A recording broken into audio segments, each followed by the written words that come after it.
Tariq Ramadan nous a rejoints, bienvenue. Je vais vous présenter très brièvement. Tout à l'heure, Nasser Lajili, en votre absence, a déjà dit quelques mots. Mais vous êtes d'abord et principalement un intellectuel reconnu sur le plan international. Vous êtes certes spécialisé et peut-être parfois un peu enfermé dans votre domaine de prédilection, le fait religieux, mais vous êtes également titulaire d'une maîtrise de philosophie et littérature française. En tout cas, notre choix a été de vous inviter, de vous recevoir pour justement entendre votre point de vue, votre vision sur un sujet majeur qui est très interrogé dans notre société, la démocratie.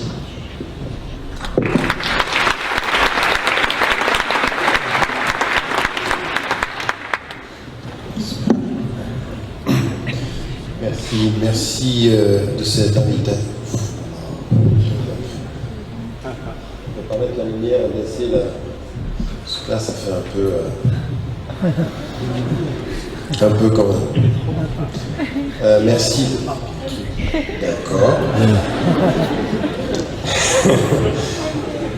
Merci de cette invitation ici. Et je pense que j'ai entendu ce que vous disiez concernant les questions de fond par rapport à la France, par rapport ici à votre région, au niveau local, des questions et des considérations qui sont importantes, nationalement et régionalement. Moi, ce que je vais essayer de faire, c'est partager avec vous certaines réflexions sur l'état de la situation. Parce que moi, ce qui m'intéresse, c'est partir effectivement d'un cadre théorique, puisqu'on pose la question de la démocratie, et ensuite de voir concrètement comment ça se traduit sur le terrain et comment on doit essayer de s'y engager de façon claire quant à l'esprit, déterminée quant aux objectifs et responsable quant aux moyens. Donc, cet ensemble de réflexions, je vous propose comme une interview.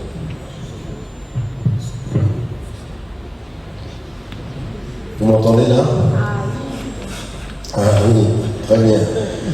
Donc en l'occurrence, quand on parle de la démocratie, souvent ce à quoi on fait référence, là il y a... Ce à quoi on fait référence, c'est moi ou il y a un bruit? C'est un complot là.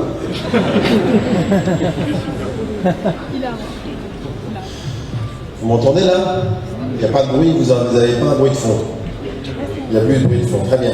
Donc on parle souvent de valeurs, on parle souvent de conditions et de moyens relatifs à la démocratie.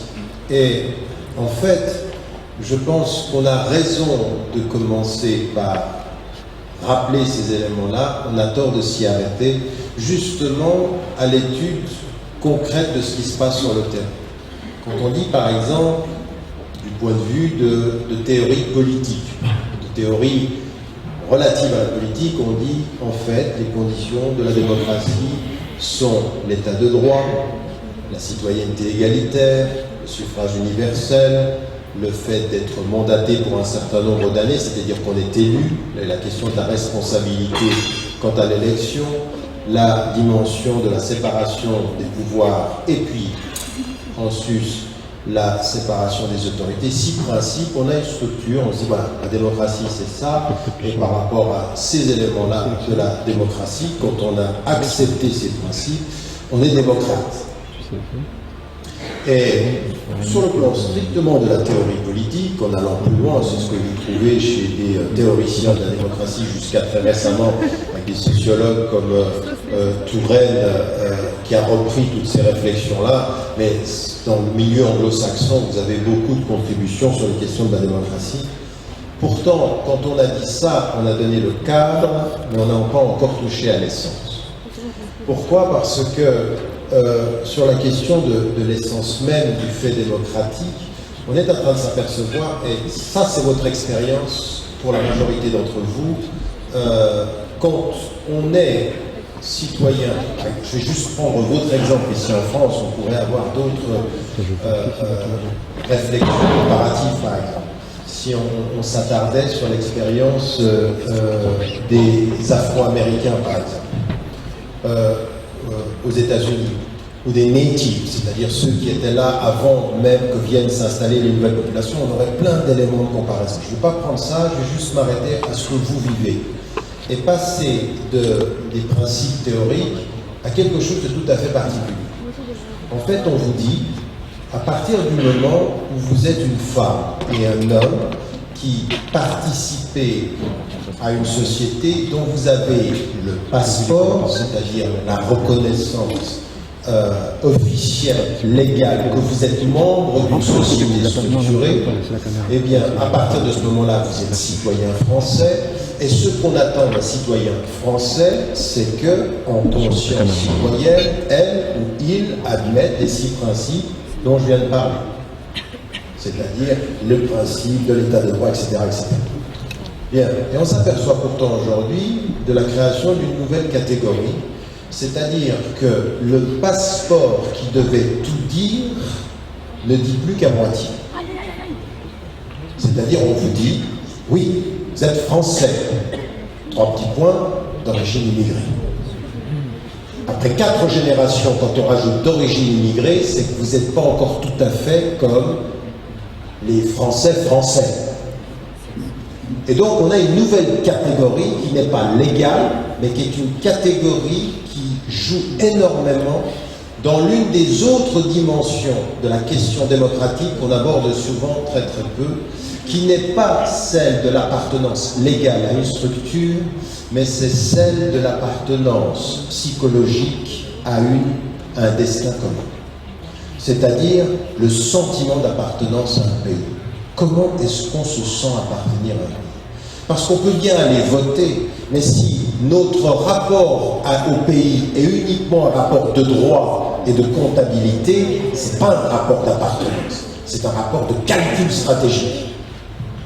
Et donc, ce qui est en train de se passer, ce que disait le sociologue néerlandais Wilhelm Schenkel, il disait « Nous avons créé une nouvelle catégorie ou une nouvelle façon d'être citoyen qui est une sorte de citoyenneté morale, en fait de citoyenneté informelle. Vous pouvez avoir un passeport, vous pouvez appartenir, mais on va vous poser un certain nombre de questions si vous êtes vraiment un des nôtres. Oui.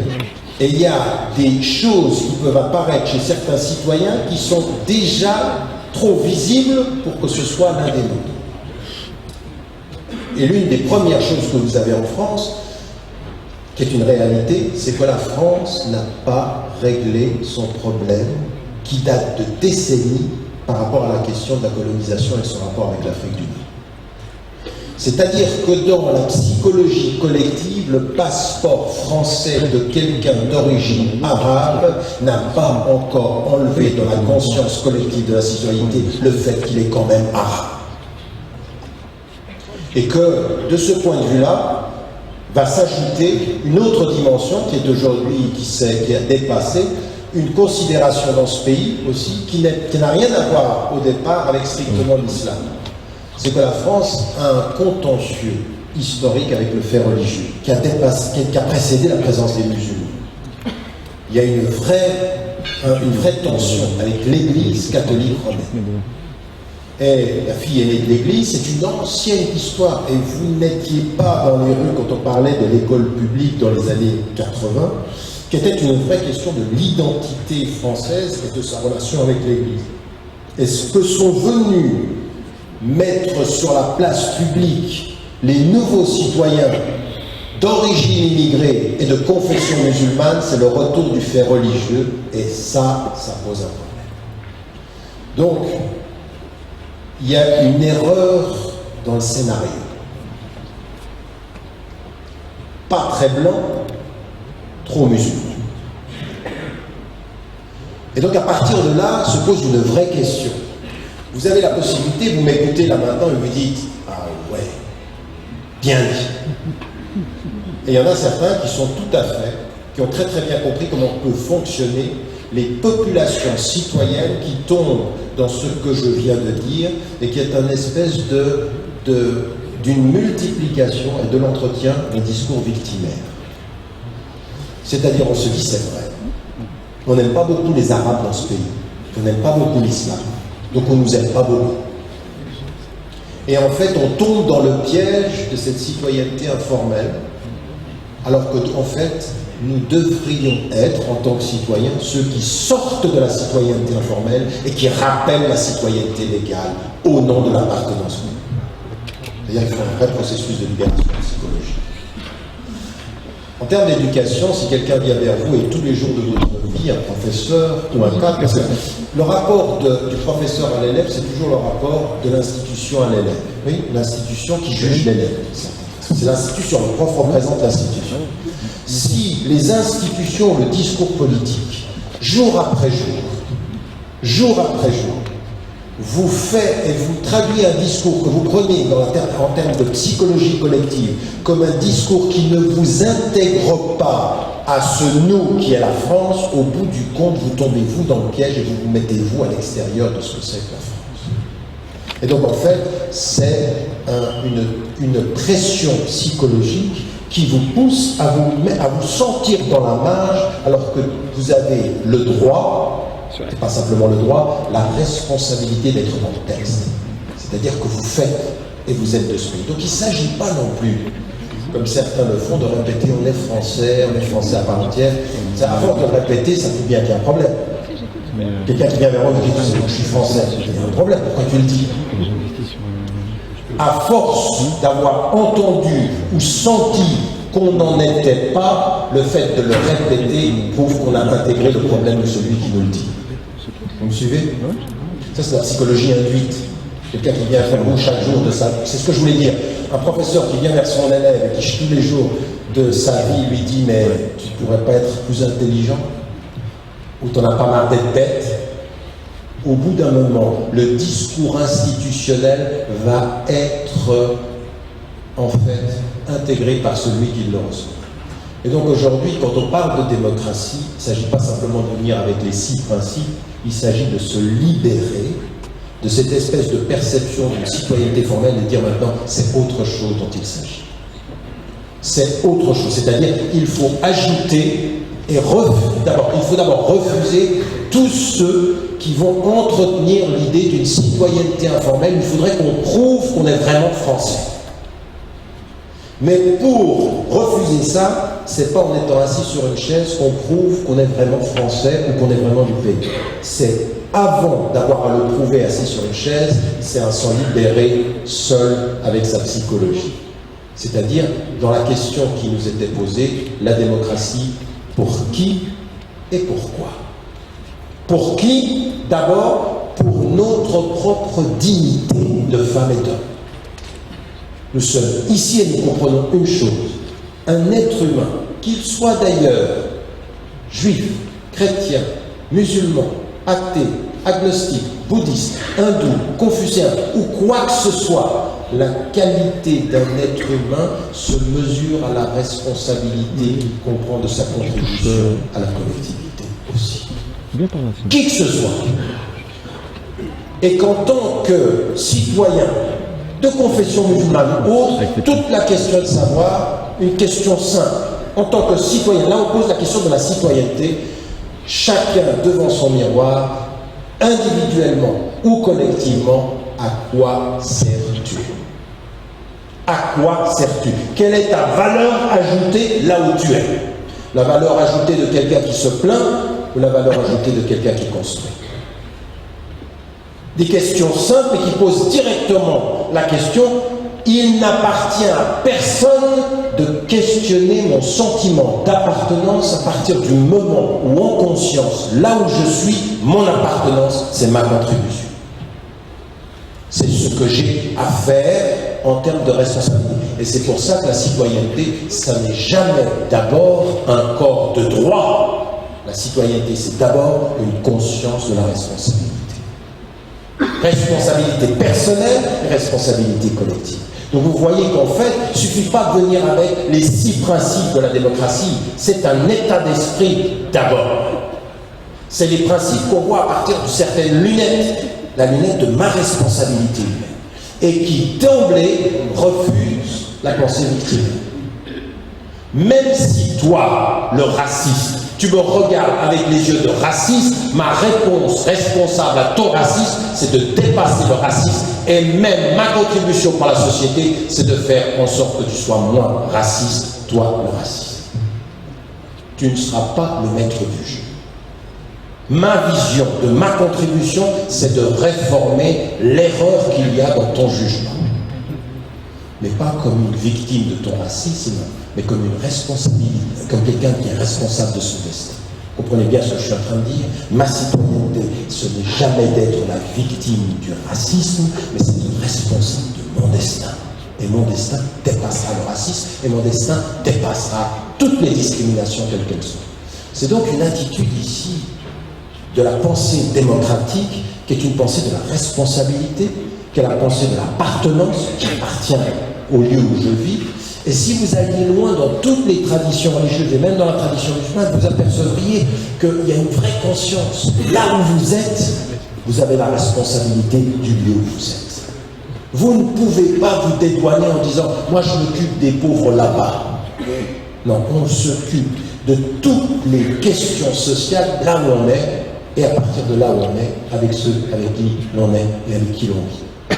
Et en dit ça, vous voyez que là maintenant ça commence à prendre de la densité.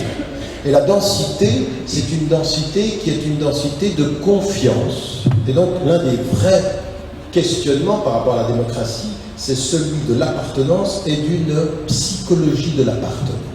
Une psychologie de l'assurance et de la confiance en soi et de l'appartenance dans la confiance de ceux avec qui je vis. L'un des très grands problèmes que vous avez en France, mais aujourd'hui dans beaucoup de pays européens, c'est que vous vivez avec des concitoyens qui ne vous font pas très confiance et en qui vous n'avez pas très confiance. On est dans la méfiance. Raison pour laquelle j'appelais, face à l'évolution de la méfiance, à une révolution de la confiance. Mais les choses sont simples en psychologie. À partir de quand est-ce que vous faites confiance à quelqu'un? La confiance, c'est comme l'amour, il faut des preuves. Oui. Si quelqu'un vient vers vous, qu'il a l'air louche et qu'il dit « fais-moi confiance », il a l'air louche. Donc il y a des signes, on veut des... Et qu'est-ce que ça veut dire? Ça veut dire que ce qui va permettre la confiance, c'est ce qu'on va apporter concrètement. C'est-à-dire ce véritable apport visible dans notre présence dans la collectivité. Donc il faut de ce point de vue-là que les choses se traduisent à partir de cette conscience-là. Et là j'insiste énormément parce que nos démocraties sont aujourd'hui en danger. Mais elles ne sont pas en danger de la présence des musulmans ou de l'autre ou des Roms ou tout ça. Non, la démocratie est en danger de mouvements populistes qui ne travaillent plus avec des idées mais qui entretiennent des peurs. C'est-à-dire que la démocratie, elle nécessite le dialogue et le débat d'idées, pas l'entretien des peurs, pas l'entretien de cette extrême droite ou de ce populisme. Parce que le problème du populisme, c'est qu'il n'est plus simplement d'extrême droite. Votre gouvernement actuel est un gouvernement qui entretient le populisme. À défaut d'avoir des idées, on va faire de la controverse. On va essayer d'attirer les gens par les peurs. On va créer du mouvement émotionnel quand il n'y a plus de dynamique intellectuelle. Voilà, c'est tout ça quoi nous sommes en train d'assister. Et donc, notre responsabilité par rapport à ça, c'est pas tomber les deux pieds joints dans toute ceci, et puis d'être content avec la controverse, parce que plus il y a de la controverse, plus on a l'impression d'être entendu. Dans la controverse, la particularité de la controverse, c'est que tout le monde parle en même temps et personne ne s'entend. C'est ça une controverse, c'est que c'est émotif. Donc à partir d'un certain moment, il y a une vraie démarche de responsabilité, il y a une vraie démarche de psychologie, d'assurance, de confiance en soi, puis ensuite d'engagement. Et ceci, il faut le traduire, il faut traduire ceci au niveau de la base et à partir du terrain. Alors moi, j'aimerais juste terminer là-dessus. À partir du moment où on voit ceci, on essaye de comprendre les différentes dimensions, c'est-à-dire le caractère multidimensionnel de ce rapport à la démocratie, et qu'on se dit qu'est-ce qu'on veut faire, comment est-ce qu'on fait ceci concrètement. Ce qui me paraît important, c'est comment est-ce qu'on traduit ça sur le terrain. On traduit ça sur le terrain en sachant une chose, c'est que ce que je disais de la nouvelle catégorie des citoyens, c'est qu'aujourd'hui on a quelque chose de complètement nouveau, c'est qu'on a une catégorie informelle qui est celle des citoyens étrangers. Ils sont français, mais ils sont encore perçus comme étrangers, comme je l'ai dit, par la culture, par la langue même, par la religion. Je veux dire, un jour, il faudra quand même faire le compte de la célébration des langues. C'est-à-dire que quand on est dans un pays où on dit, vous savez quoi, on est un peuple universel, nos valeurs sont universelles, l'universalité, c'est aussi de célébrer la diversité des langues, n'est-ce pas? Je veux dire, franchement, en termes d'histoire du plurilinguisme en France, vous êtes loin. Vous êtes très loin. Déjà, pour avoir accès à la première langue aisée autour de vous, l'anglais, c'est déjà la croix et la bannière. Et alors, pour être polyglotte, français, arabe, alors là... Et là, les premiers responsables, c'est pas la société française. C'est aussi les familles, c'est aussi nous. Comment sommes-nous en confiance avec notre propre langue d'origine? Je veux dire que quand la France, ou en France, on parle français et arabe, c'est une chance pour la France. C'est pas le complexe des Arabes. C'est une valeur ajoutée linguistique. Il y en a beaucoup d'entre vous, ils ont complètement perdu ça. Mes parents parlaient. Et on s'est complètement déconnecté. Alors que le sentiment d'appartenance, c'est parler un bon français sans avoir oublié de parler l'ancienne langue ou la langue d'origine. On ajoute des langues à la langue. L'apport, il est aussi linguistique, il est aussi culturel. Il ne faut pas qu'en France, on pense que la seule chose qui viendra du Maroc, de l'Algérie, de la Tunisie ou de la Libye, c'est le tagine et le couscous. Non, mais vous rigolez. Et vous dites, mais ouais, c'est comme ça que pensent les Arabes. Mais nous, on a intégré ça. On a intégré ça naturellement, parce que qu'est-ce qu'on apporte d'autre en matière de contribution culturelle, intellectuelle, si ce n'est tenue vestimentaire, le henné et le couscous. Et ça, on a permis à nos concitoyens de rendre la présence de cette valeur ajoutée culturelle exotique. Ta couleur, je l'aime pas beaucoup, mais le goût du couscous, ça c'est bon. Mais ça, c'est pas les concitoyens à qui faut rendre responsable de ça. C'est aussi notre vrai travail. Alors, je ne suis pas de ceux qui blâment la première génération, voire même la deuxième. Les situations historiques ont été extrêmement difficiles. Mais vous ne pouvez pas, génération après génération, continuer à tenir le discours de la première génération. La première génération avait des circonstances, et parfois des circonstances très atténuantes. La deuxième et la troisième, maintenant vous êtes là, maintenant vous avez des moyens, maintenant il faut se réveiller, il faut se prendre en charge, dans le sens de ce que je disais en termes de révolution psychologique. Maintenant il faut se réveiller, il faut se prendre en charge. Et on a une énergie, alors moi je suis complètement d'accord avec ce que j'ai entendu, l'énergie au niveau des banlieues, cette idée dans les salons parisiens que dans les banlieues il y a de la violence et il y a du machisme et il y a un déficit intellectuel est absolument scandaleuse. C'est inadmissible. Parce qu'il y a une énergie intellectuelle, un potentiel de vie et de ressources qu'il faut aujourd'hui traduire, exploiter, offrir, accompagner. Ça, c'est la responsabilité.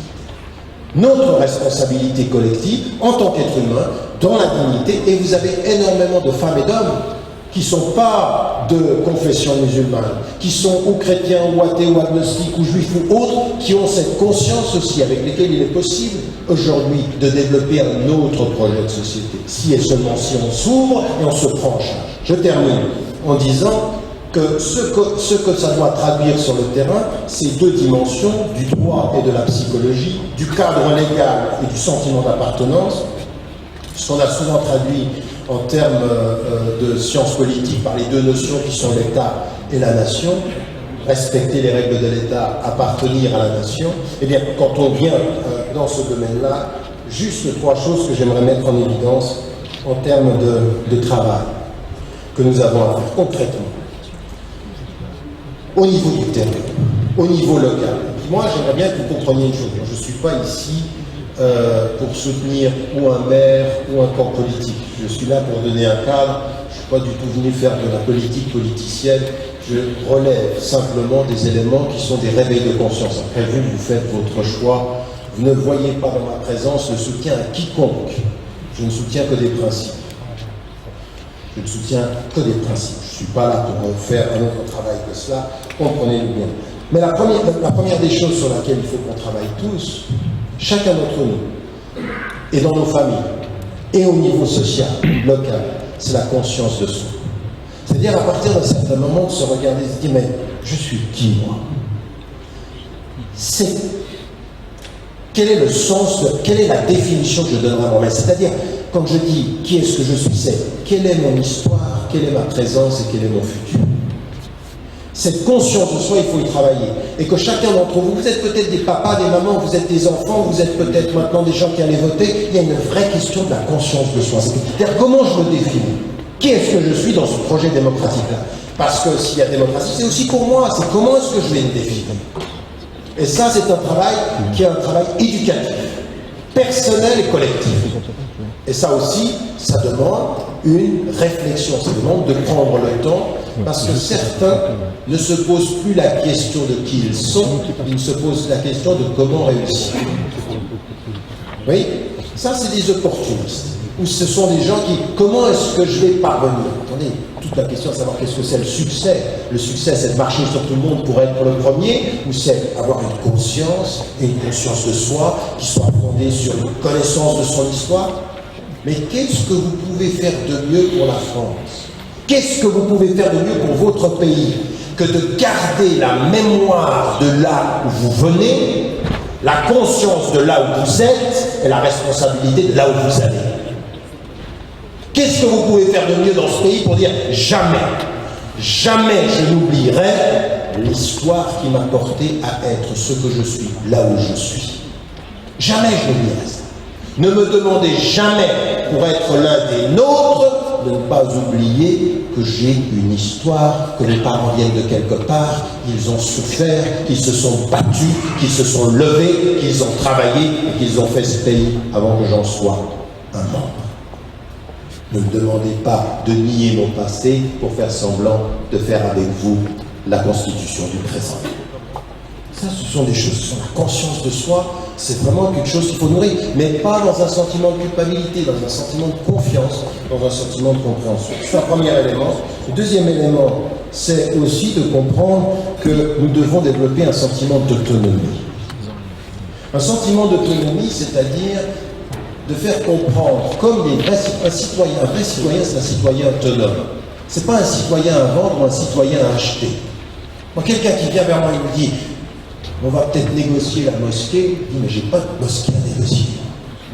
On va peut-être négocier des plats. Non, moi j'ai rien à négocier. J'ai des principes, j'ai une conscience et j'ai une responsabilité. Je ne suis pas à vendre et vous n'allez pas m'acheter.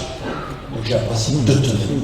Un citoyen a une autonomie. Ça ne veut pas dire qu'on ne fasse pas des alliances politiques, qu'on ne soit pas engagé politiquement. Bien sûr qu'il y a tout ceci, mais pas dans une espèce d'intérêt acheté avec le pouvoir. L'autonomie vis-à-vis du pouvoir, c'est aussi une détermination particulièrement importante sur laquelle il faut travailler. Il faut aussi travailler sur la responsabilité, je l'ai dit, et ensuite traduire ceci en termes de démocratie participative au niveau local. Lorsque j'avais lancé cette idée du nouveau nous, j'avais dit nous avons besoin d'un mouvement national d'initiative locale. Comme vous êtes ici à Tonnelier, du fait, il faut des initiatives. Je mettrai en évidence 5 chantiers sur lesquels il faut travailler d'urgence. Au sens où ces chantiers-là vont mener ensemble la dimension du droit et de la psychologie. Il y a un chantier sur lequel il faut travailler d'urgence, il est particulièrement important, parce qu'il a un impact particulièrement critique sur la constitution de la conscience des gens. C'est la question de l'habitat. L'habitat, la politique urbaine. Où mettez-vous les gens? Comment les gens vivent-ils ensemble? Cette idée en France aujourd'hui qu'il y a les banlieues, comme les... vous savez, c'est de lieux où sont ceux qui sont soit les étrangers de l'intérieur, soit la classe, la populaire, par exemple. Il faut véritablement questionner les ségrégations géographiques. Et ça, aujourd'hui, vous savez pourquoi vous êtes devenu un problème, beaucoup d'entre vous qui étiez dans les banlieues et qui en sortez, vous savez pourquoi vous êtes devenu un problème? Parce que quand vous sortez des banlieues, ça prouve que vous êtes sorti du ghetto géographique. Mais quand vous sortez du ghetto géographique, vous êtes plus visible. Et plus vous êtes visible en dehors, plus ça pose un problème. Pourquoi vous ne restez pas de là où vous venez? La réussite sociale, c'est ce qui a fait douter du projet d'intégration. Et ma position est de dire, c'est le contraire qui se passe. À tous ceux qui disent que l'intégration sociale a échoué, le fait que vous sortiez et que vous puissiez vous installer dans le territoire au-delà de la ségrégation géographique, c'est une preuve du succès. Mais là, il faut vraiment parler de l'habitat. Et la discrimination à l'emploi est un scandale. Donc on parle de, vous voyez, on parle de la citoyenneté égalitaire, mais pas dans l'habitat. On n'est pas très égalitaire dans l'habitat. Et donc de ce point de vue, ça pose la question sociale, la question économique. Pas de démocratie sans questionner les rapports économiques. Bien sûr, concrètement, c'est la question de l'habitat. Parce que la question de l'habitat, elle a à voir avec le bien vivre. On a le droit. Vous savez, dans la pensée religieuse, on avait cette discussion cet après-midi.